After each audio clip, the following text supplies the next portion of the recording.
and up to $450 on select Rinnai tankless water heaters. Visit one of our 9 locations. Call 855-LPG-PROS or visit gbenergy.com. G&B Energy. Family 10 owned seconds. and NC Grow.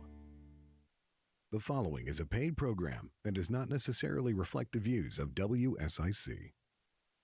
She's a CMS graduate, a mom, and a technology leader who believes every family deserves great schools, strong support, and a real seat at the table. From Davidson to Cornelius, Huntersville to North Charlotte, she knows our communities want the same thing: schools that work, voices that matter, and leadership that listens. This work is personal. She grew up here. She's raising her children here. And now, she's leading here, using data, heart, and real community connection to help level up public education. So let's log in, level up, and lead forward, together. Welcome to the Community Classroom. Here's your host, CMS Board of Education District 1 Representative, Dr. Charlitta Hatch. Well, happy Monday, everyone. I hope everyone is staying warm. Welcome to the Community Classroom, the place where we slow it down, break it down, and help families feel informed, connected, and confident navigating our schools and our community. I am Dr. Charlitta Hatch, and this is a space to learn together, share resources, and elevate voices and make sure families know that they are not alone in this work. And we know that when school is closed, families still have questions.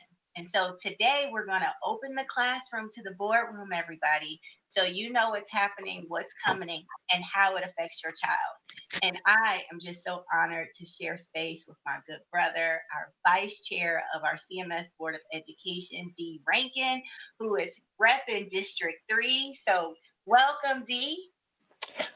Well, thank you, Charlitta, for having me on. I appreciate it. I'm looking forward to just being able to speak with you and just be able to inform all of our audience and our families and students about, what's coming up next. And so I feel like we've got to spend a lot of good time together.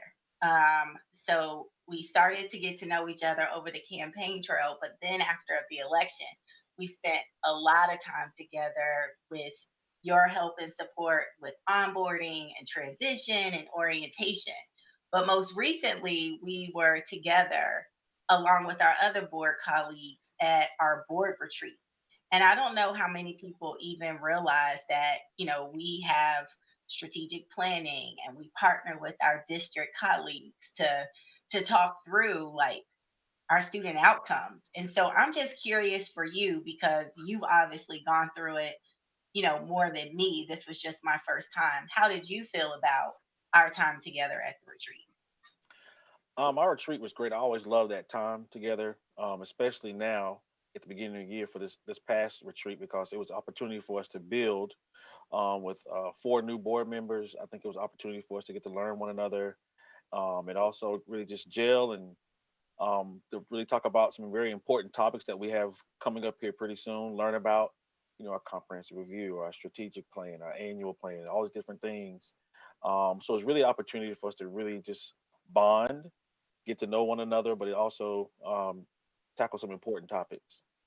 I agree. And, I thought that it was so well done as we kind of talked through some of the big changes that we thought, maybe coming over the year and trying to get some general alignment.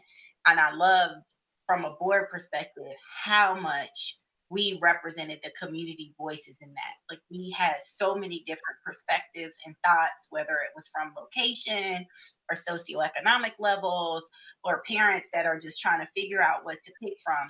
And so I was really impressed with like how well all that information seemed to be able to be absorbed from our district leadership. Yeah, I was really impressed with our district leadership and how they put together interactive exercises, because you don't want to just get up there and just listen to presentations all day. So it was very interactive, allowed us to not only partner with other board members through this exercise, but also with district leadership, our chiefs, who we don't get to interact with on a normal basis, on a weekly basis. But that was really good. There were certain topics of mine that were some of my favorites. And I think something as massive as the comprehensive review was just, it's massive. We have a very large school district, and to be able to identify all the work, that hard work to put in based off some of our past votes that we had in the past, along with where we're trying to go to in the future, along with the bond information. On top of that, we're trying to strategically move forward within the next 5 years. It was really put together really well. And we also had some fun games that we played. I think I won one. If I'm not, did I win one? I think I No, won he one. definitely didn't. Okay. He tried so hard to be a winner, but I think he's gonna learn that he's got to be on the winning team to be a winner. But Yeah. you said something a couple of times here. You said comprehensive review. What is that?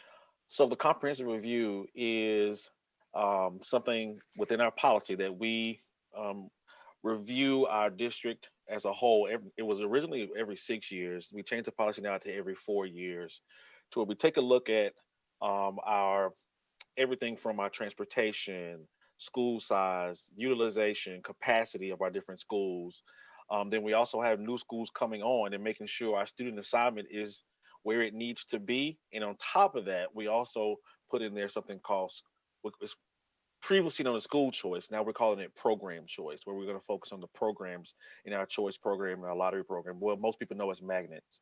So we take that massive undertaking and review that each year, well, every 4 years, to ensure that we can meet the needs of all of our students and families and provide them with a choice. Because you want to, as a parent, you want to be informed to make sure what's the best fit for my child and their needs. And we put a lot of time into that, and I really, really enjoy that process. And we're still in the middle of it; we're not finished yet, so we'll be talking about it here in the next couple of weeks. I think the district leadership will do a presentation to us as a board to kind of talk through what we've already seen, and some of us already hit the press already, but really see the presentation, and then we'll get some feedback in the community on some of the choices, and then eventually we come to a vote from the board. And I think, one of the things I guess two things. One, it was a really good way to look at all the moving parts Yeah, together from like a really kind of top strategic lens. And I think sometimes as a parent on the ground, it doesn't necessarily feel like it's that coordinated. Like it's like yeah, this puzzle piece or that puzzle piece. I'm talking about the bus. When I talk about the bus, there's all these other things that go into it. And so it was really good to see those puzzle pieces come together, because most people really just care about their one piece. And when that piece doesn't work, they don't recognize that the whole puzzle could sometimes get messed up. yeah. We have a massive district, and not only are we dealing with the schools and the school choice, most parents and families know about just the lottery, magnet lottery, medic lottery, but something as simple as, am I in the right transportation zone? Am I in this particular zone? Like, people don't know this, but we have the largest transit system in the state. So we travel more miles than anyone in the state, more than CATS, more than any of the school district. So even something as massive all those pieces have to be in play, on top of making sure we know the right Yep. choices are in the right different areas and all those I different things, right? I love that. And the bell is ringing. And so we are going to pick back up at the next bus stop on the other side of this break. So see you soon. All right.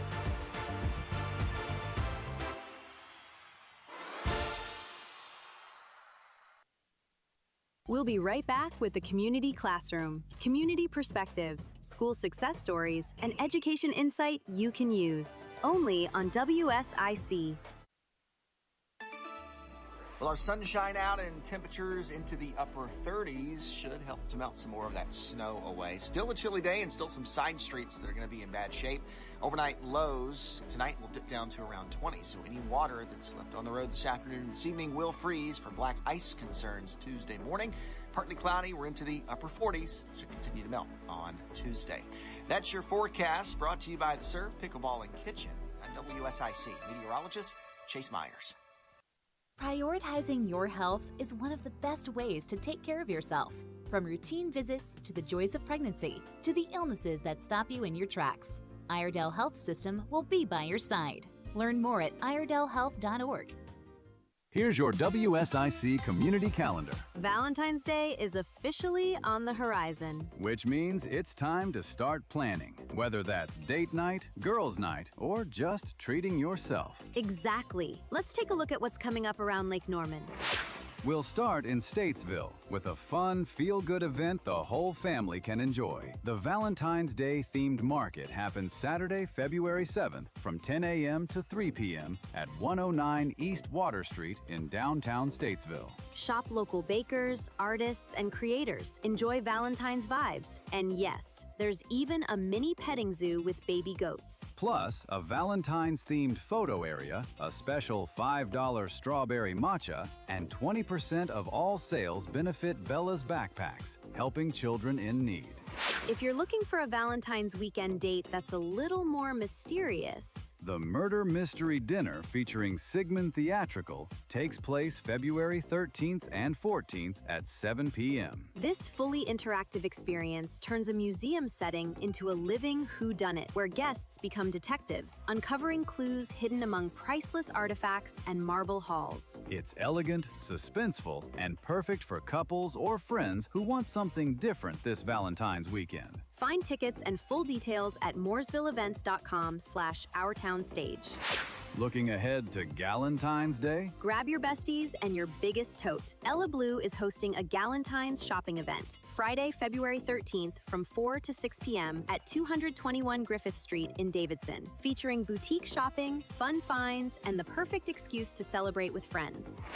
For even more Valentine's events, local happenings, and community news, Visit liveworkplaylkn.com today. that's liveworkplaylkn.com.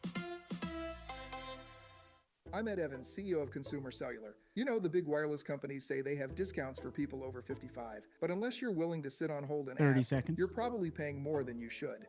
At Consumer Cellular, there's nothing to hunt down.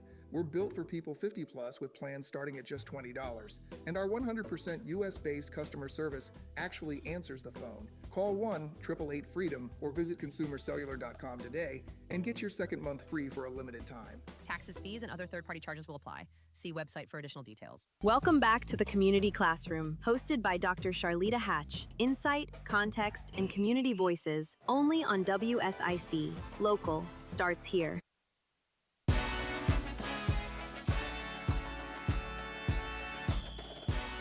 Welcome back, class. I hope you enjoyed the bus ride. And, Vice Chair Rankin, you said something as we were going out to break that I think is so important to just make sure everyone understands. So can you talk about our transit system again? Yeah, I was saying that we travel the most miles within the state amongst any transit system, whether it's CATS, Links, or any other system, other school districts. We travel the most miles, and along with that, we have so many buses, and logistically, it is tough. So on top of that, all that's included in the comprehensive review. But then on top of that, it also goes into why we're currently not in school right now, right? So with so many different moving parts. But our district, our operations team does a good job of keeping that moving and going in the right direction. Thank you. That is, I just think that is such a huge fact, especially as a mother of a bus rider who maybe the first 2 days of school the bus didn't show up. It really puts it into perspective that, there's a lot to get right and a lot of moving parts.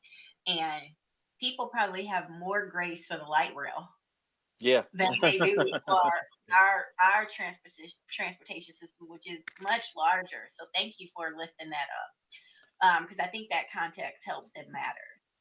I'm curious, before we kind of move into some of our other topics, what is one thing that you think families might be surprised to learn about being a board member? What do you think families would be surprised about? Families may know this or not, but we spend an awful lot of time, whether it's that you don't see on the second and fourth Tuesday.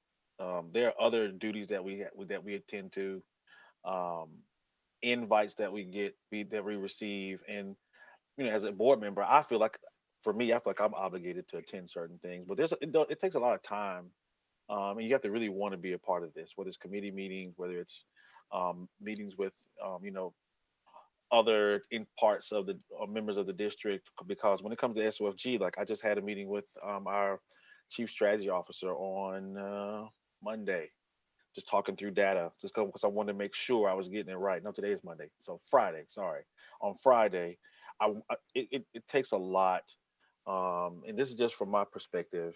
I take this serious because it's very important for our kids that the decisions that we make and that we do are important, and I want to make sure I get it right. So it can be time consuming.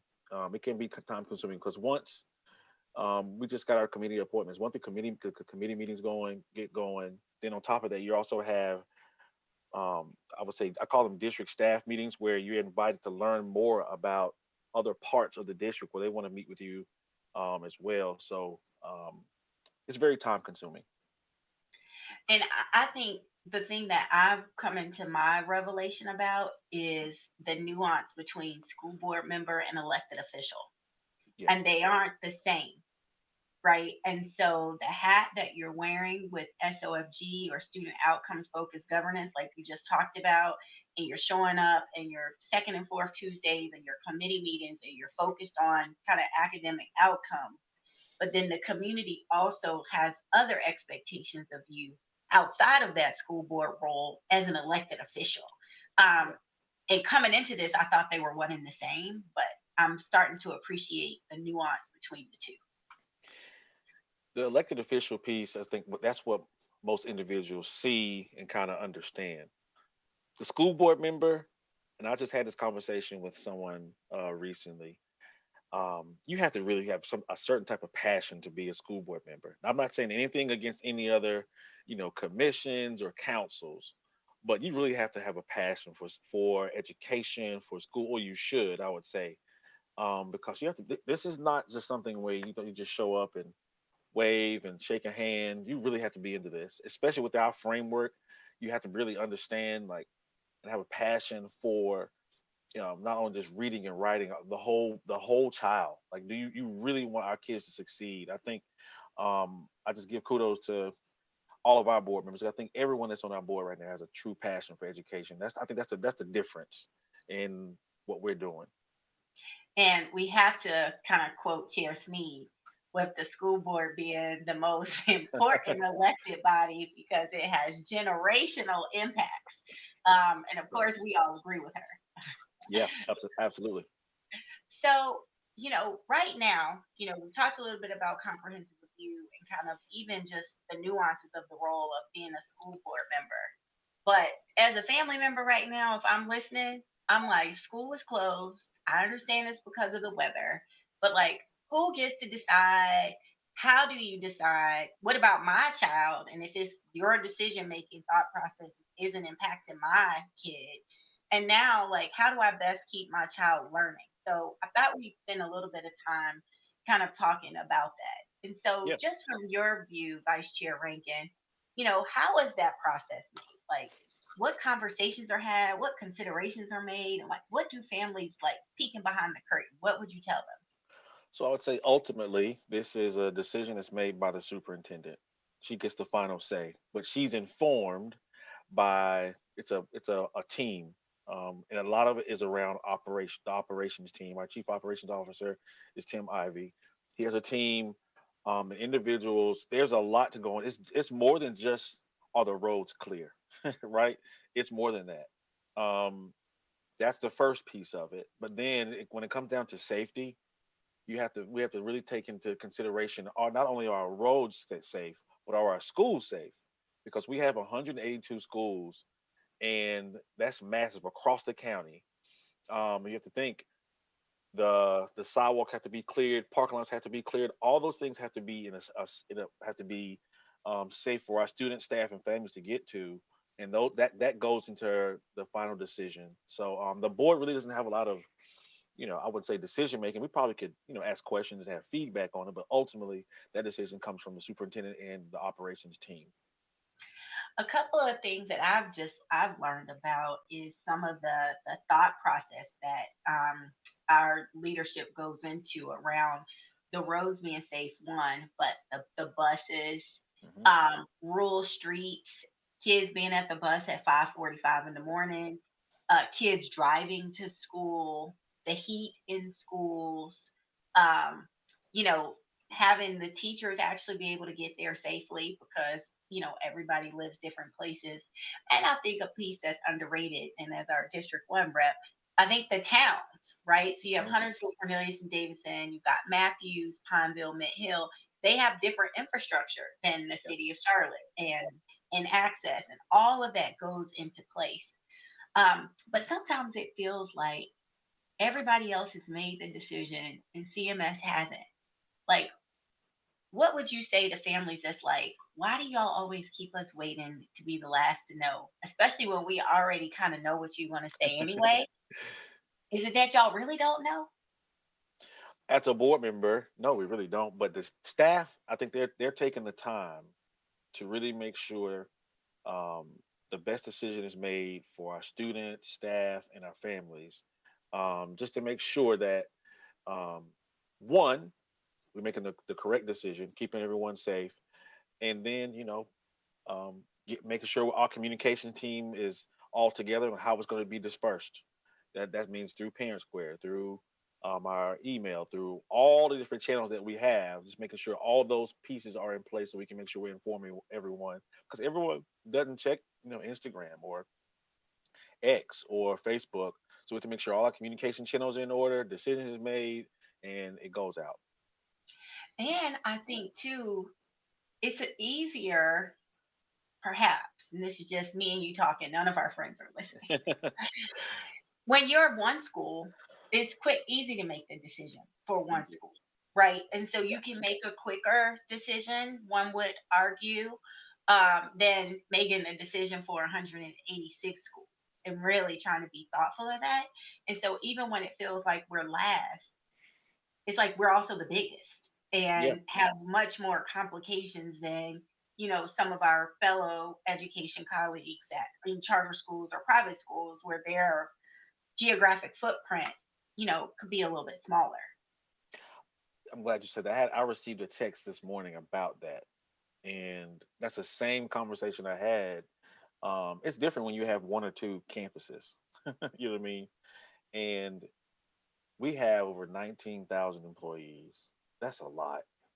And we have to make sure not only the students, but everyone that's coming in to our areas that they're safe.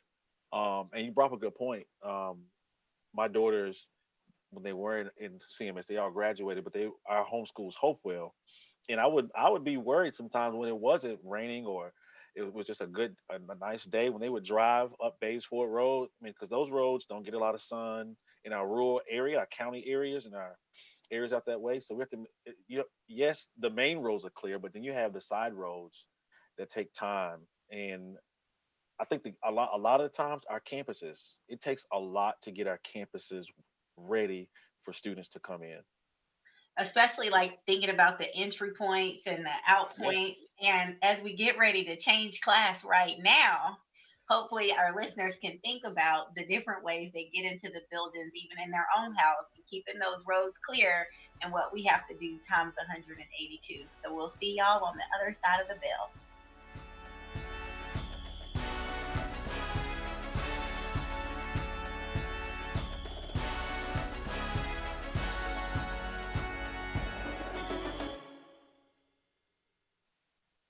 We'll be right back with the Community Classroom, community perspectives, school success stories, and education insight you can use, only on WSIC.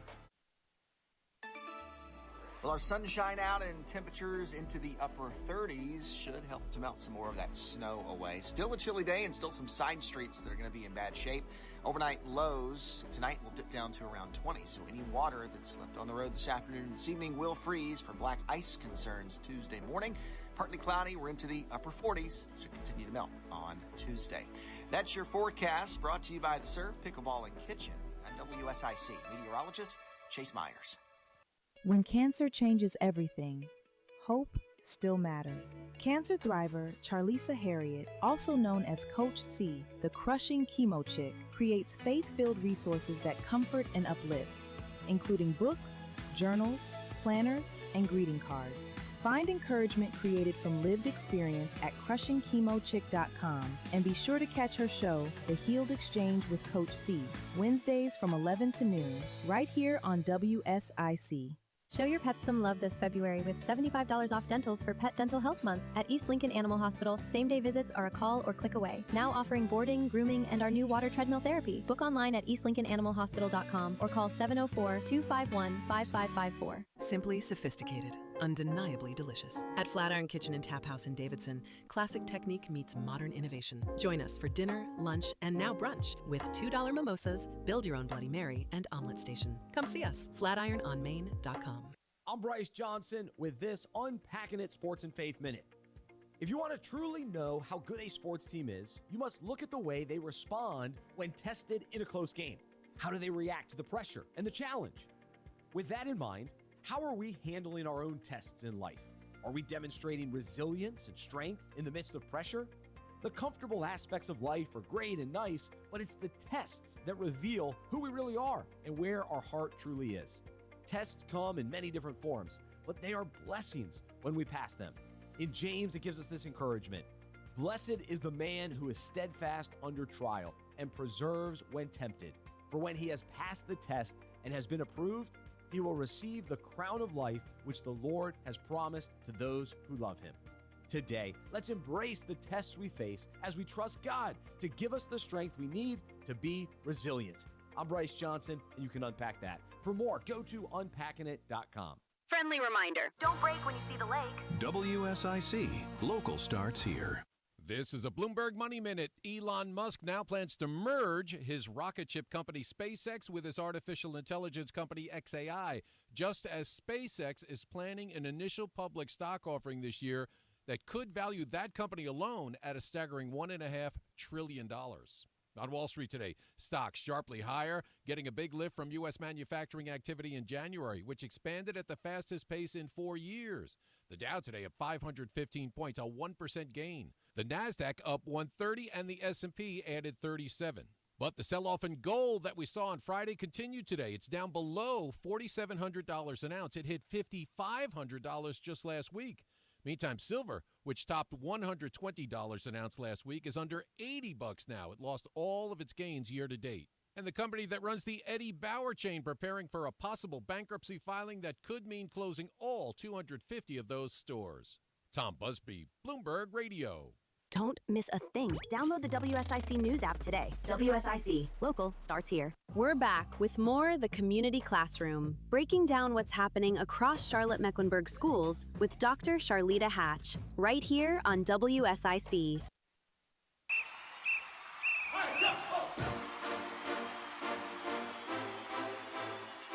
Welcome back, class.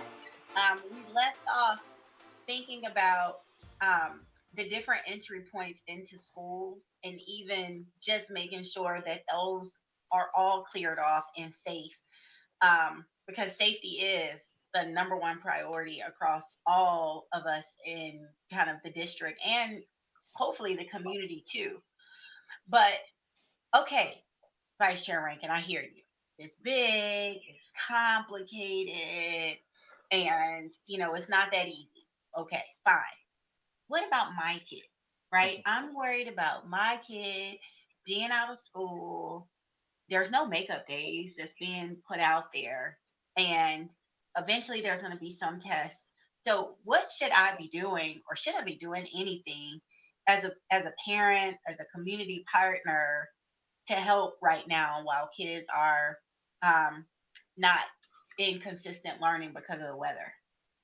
Yes, that's really good. I think it depends on your current circumstances. If you have the ability to, keep your child engaged through technology, whether it's through positive technology interaction, whether it's through platforms that can reiterate some of their sight words or all the different things, or math problems, utilize those different things. But also, it doesn't prevent anyone from staying in contact with your child's teacher to get some information back on what should I be working on with my child while we're out? Asking those type of questions because, when it's a difference. When remote days doesn't mean that our staff is off, so you can still reach out to your child's teacher and get information from the school. Um, but I also I believe that I know that even though we're missing some days, we have some of the best educators in the world. I may be a little biased, but I feel like you gonna, wanted to say hashtag fight me. right? But our kids gonna be okay. They're gonna be all right. We're gonna get back in, get to it, and they're gonna perform great. I trust and believe in our system. So I love that. If you could still reach out to your kid's teacher. I'm a big proponent of, at a bare minimum, keep reading. If you do Yes. nothing else, keep reading. If your child can't read, try to read to them. And reading happens everywhere, even in the McDonald's line. Sight recognition of the letter M. I mean, reading, reading, if you can't do anything else. But it's also Black History Month. I know one of the things that we tried to do with our kids today was just YouTube Black History for Kids. And, I gave them 3 choices to pick one. And I think when you say use technology for good, I'm not a big YouTube fan, but for educational purposes, you could pretty much type in something and put in the age and get some type of instruction that even while you're working, it can be delivered, 20 minutes or so for your kid that you might not be able to do. And then the last thing I would share is iReady. Like if your kid has access to a computer, for my kid is not working on the iPad that great, so he has to use my computer. But iReady is also available during school hours, even when they're not in school. Yeah, iReady is always really good. And I was my oldest daughter. She's a educator, teaches at the high school level. We were talking about this, how she lets some of her parents know about Khan Academy and how our kids can go use those platforms. They have videos you can watch, and they also give them tests afterwards. Just kind of just continue to reiterate information and just keeping our kids busy. I love the concept of talking about Black history during this month. That's great. Happy Black History Month to everybody out there. And you can teach them about individuals like the ANT4 and why they're so important. See, y'all, he just tried to do that because he had to be extra. Y'all see his shirt. And so he needed to throw in the ANT4. So y'all look that up with your kids today. Yes. But that's pretty much what they have. And then you can go research all of the wonderful scholars that came from Hampton University. And then comment in the section below what was more intriguing to you. So that'll be a little fun banter for us. But before he threw that in, okay, I was actually about to compliment Vice Chair Rankin and say one of my favorite things about him is not that he's a part of Generation X and I'm a millennial. That's not it. My favorite thing about Vice Chair Rankin is that he always leads from an equity perspective. And he is almost like an equity North Star for our board. He's always going to put that in the room. And I really, value that because I feel like I'm that person, and to feel like I have somebody that's like a partner in leading in that way, it's nice to share that load. And so I appreciate that. And so with that, especially when we think about school closures, how should, us as a CMS leadership body think about just communication and language access and equity during disruptions like this? And do you think that those are also part of the decision making criteria? Yeah, and if it's not, it should be. But I do think our leadership does take that in consideration. Even going back to ancient time, COVID, right? When we were remote, just making sure that if we're not communicating with our families that may be marginalized or may have some deficits in certain areas, we have to be intentional with making sure if they don't have the Google Chromebooks, if they don't have the hotspots, if they don't have certain things to be able to communicate and work, how can we provide those things? Can CMS Foundation do those things, which we know that they are? But in this decision making, I think it's very important to keep that in mind. And if we know there's going to be learning loss for some of those students, how are we going to make sure they get what they need to be successful, to be right on par, regardless of just like other parents, like who are engaged on the daily, but some parents may not be able to be engaged. They may have to, like, I got to go to work. I can't make sure you're on this iPad, but we have to make sure we know that we may have some students like that and figure out how we're going to catch them back up. Yes, I love that. And I do think, the pandemic was a good indicator, I think, for trust to be built in our district because there was so much conversation around making sure that all students, and when we say all, really all, had what they needed and the support that they needed. And I think it was a big community revelation, too, of how much we're actually expecting schools to do besides teach, right? It was like, school is the place for mental health, for food access, for wellness checks, to get a code, all of these, to get a computer, to have access to the internet. And I don't know that, at least for me, I have full appreciation for all of the different nuances and expectations we have on the school. And even in times like that, I think our actual school leadership, they know this. Yeah. They know all of the different hats they're being asked to wear. And so I do agree with you that those things are a part of the decision-making criteria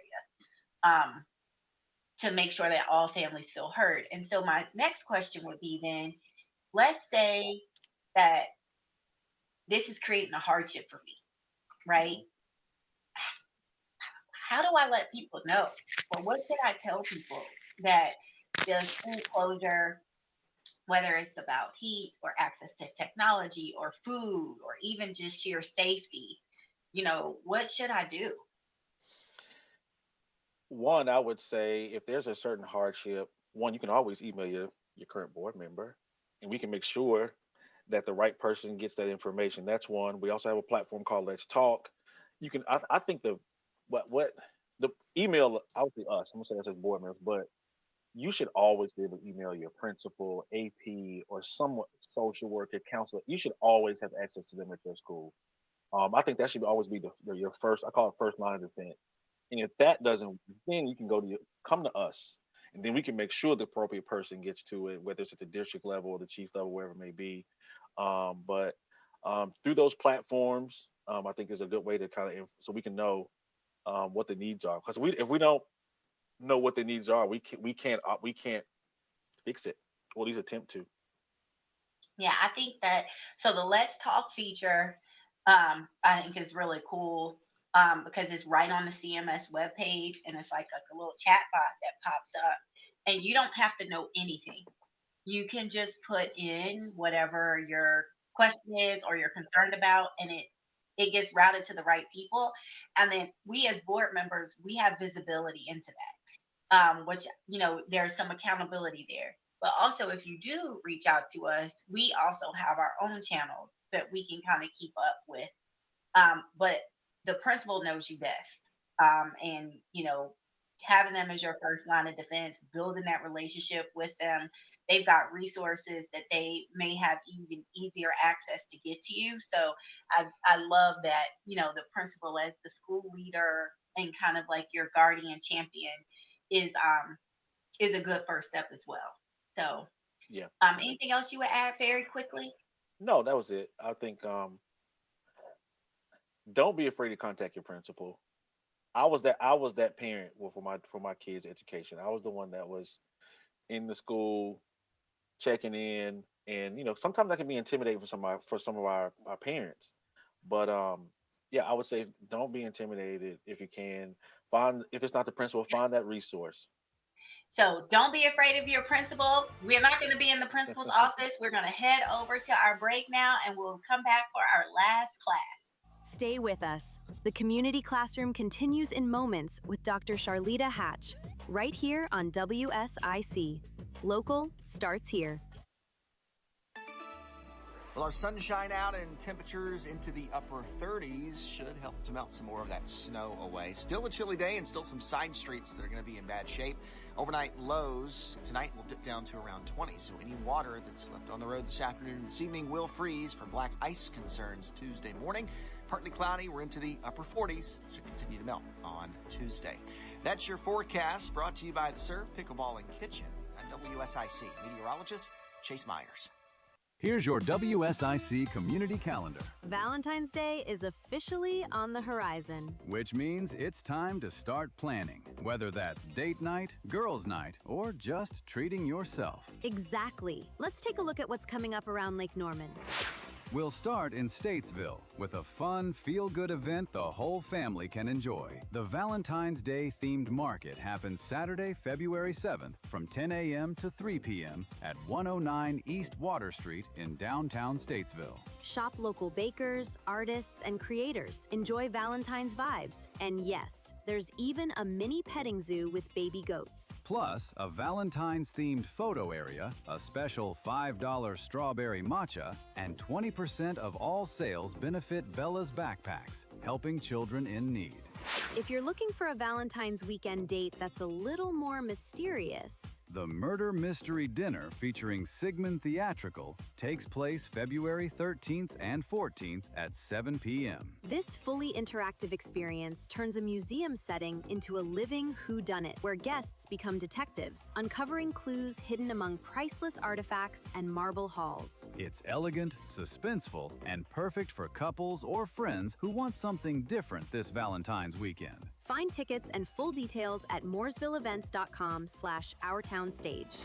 Looking ahead to Galentine's Day? Grab your besties and your biggest tote. Ella Blue is hosting a Galentine's shopping event, Friday, February 13th from 4 to 6 p.m. at 221 Griffith Street in Davidson, featuring boutique shopping, fun finds, and the perfect excuse to celebrate with friends. For even more Valentine's events, local happenings, and community news, Visit liveworkplaylkn.com today. that's liveworkplaylkn.com. Is your to-do list overwhelming? DIY gone awry? From leaky faucets, squeaky doors, and rooms in need of a makeover, House Doctors of Mooresville handles it all. Free estimates, quality materials, and a one-year guarantee. We fix it, you relax. Visit housedoctors.com/Mooresville. We're back with more The Community Classroom, breaking down what's happening across Charlotte-Mecklenburg Schools with Dr. Charlitta Hatch, right here on WSIC.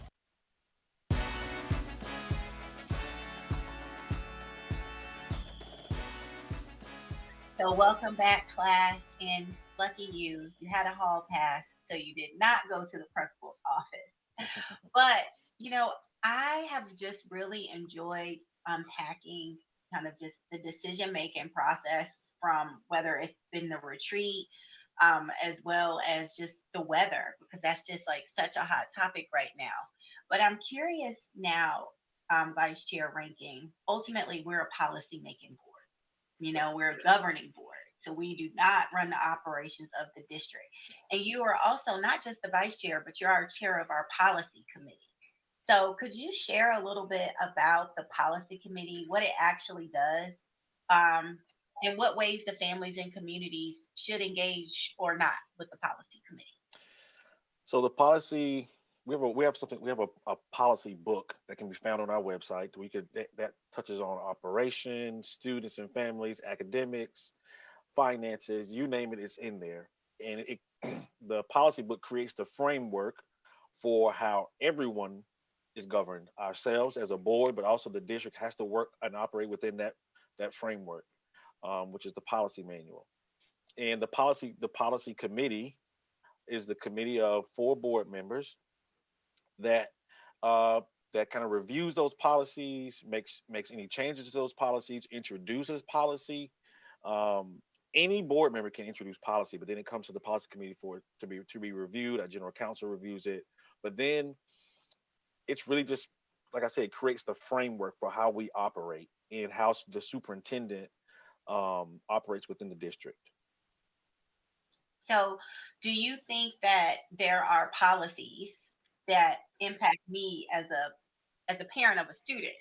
Do the boards have oversight of those policies as well? Absolutely. There's a section in there I think it's called, I'm a geek like that. It's just the S section, which is students. So students, anything dealing with students, that's what, if I was myself, I would go in there and take a look at whether it's academics, how grades are done, like what percentages will make up the grades. It comes down to discipline, defining what someone can and cannot do, You learn your rights as the appeal process if your child gets in trouble, like all those things. So as a family, as a parent, it pretty the policy book is very important. Those are almost like your rights. They're the laws of how we operate. So what if I don't agree with the policy? What can I do? You could, if you don't agree with the policy, you can email the policy chair or your board member and talk through and say, hey, why this you don't agree with this. How I was introduced to the school board was I didn't agree with one of the policies. I was the chair of the education committee for the Black Political Caucus, and I was big on suspensions, and because talking about inequities and how a lot of our Black and brown kids were getting suspended at a higher rate than some other counterparts. And I was looking at the policy, and a lot of them were around discretionary offenses. So we didn't have an appeal process for short-term suspensions that time. So I would email the board members, and I joined the equity committee, and I talked through and said, hey, these are some suggested changes to this particular policy, and that policy actually came about.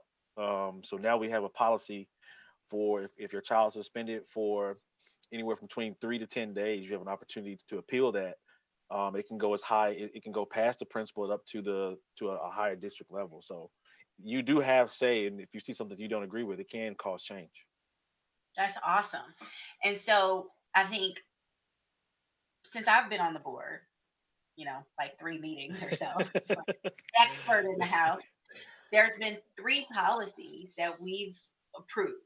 And so I would love for you to kind of highlight the 3 meeting rule and maybe share a little bit about the 3 policies that we just, amended, approved, and what are some other ones that you think might be coming up that parents might want to pay attention to. So the 3 meeting rule goes like this. It goes, there's something called a first reading. So it's introduced as first, the policy committee meets, votes. Then once it is approved by the policy committee, it then comes to the full board as a first reading. So the actual policy is read at that meeting. The very next meeting is an opportunity for public comment on that specific policy. So if it's something around whatever it may be, you have an opportunity to speak on, why this might not be a good policy or I love this policy. Then the next meeting is when the 3rd meeting will be when we as board members vote to approve this policy or not. And that was put in place because of what? Prior to, there were at times when policies were brought up, and all three of those things would happen all at one time. So you would come to the first meeting, and it would be read, public comment, and voted, like at that time. And it almost made it seem as if we weren't being transparent. We knew what we were going to do anyway, right? Not really have opportunity to hear from the community, not given time. Now, if there's something of urgency that we have to vote on the policy, like something that's coming from the state level that we have to follow the law from the state, we can fast track something to where, like for our cell phone policy, for example, we had to fast track that or we would be out of compliance with the state. So we fast tracked that to get in place before January 1. But most part, that's why it was put in place. The 3 meeting rule was put in place. So we give the opportunity for the community to voice their voice to be heard. So we approved, what was it, amended the policy on campaigning or political activity. Yep. And what were the other ones? Do you remember? I know campaigning. I can't remember the other 2. Yep. And so, but none of those were really like necessary. They seem more like administrative in nature. But do you anticipate other policies that, families might want to pay attention to this coming year based off some of the things y'all talked about over the last few years? I think we probably have some that will come up. I'm trying to think what we have in the queue right now. We have a couple of operational changes coming up here in the policy committee here in the next couple of weeks. But we always have something coming up that families should pay attention to. Even something simple as how we operate as a board, I think families should pay attention to. I know policy may seem boring to some, but really that's really the most important. It's really important because it's the laws of how we should govern and how, principals and teachers and everyone else should be governed as well. So taking a step back from policy, just as a board member, engaging with the community, what questions do you think parents should be asking right now? Asking board members or actually principals or in Yeah. general. I think right now we're in a space. If I was a parent, right? Well, I am a parent, but my kids have graduated. I will be focusing on we're in a chain. We're in a Most Gen X kids have graduated. Point taken. Moving on. so we're in a space of changing semesters, getting new teachers, just making sure. I think just asking the right questions, making sure your kids on track, just being engaged. Because once April hits, we're starting to test, and you don't want to get caught off guard. And I would say this too: pay attention to. I know our progress monitoring, because you can kind of see what we focus on. So, for example, you can see, are we as a district moving in the right direction? For example, do you know that we are in the process of figuring out how many of our parents are receiving our DIBELS reports or our benchmark reports? And then those are things that you need to know about.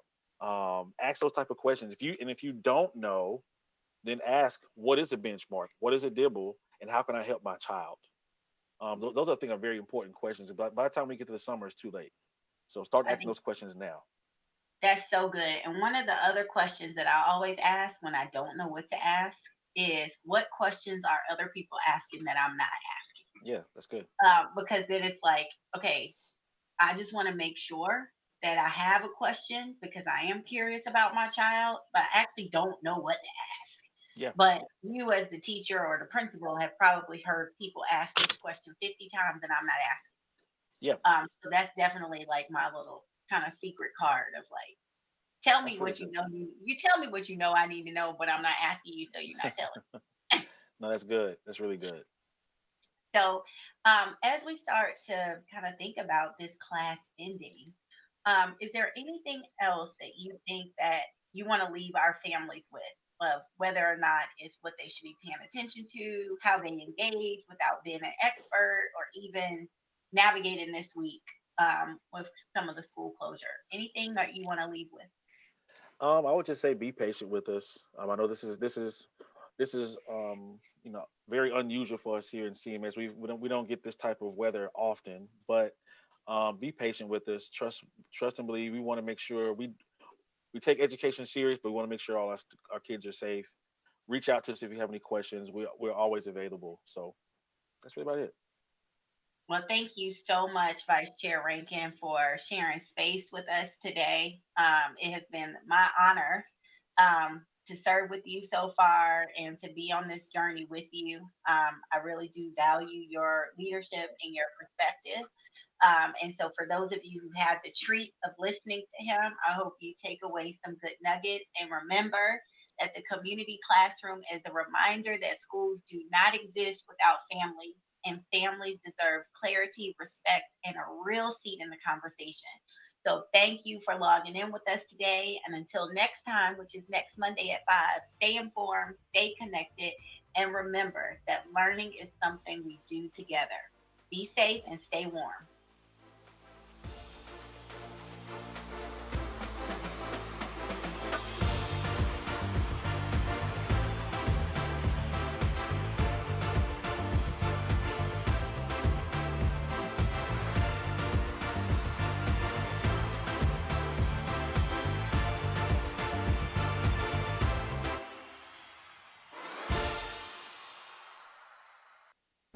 Great radio doesn't end here.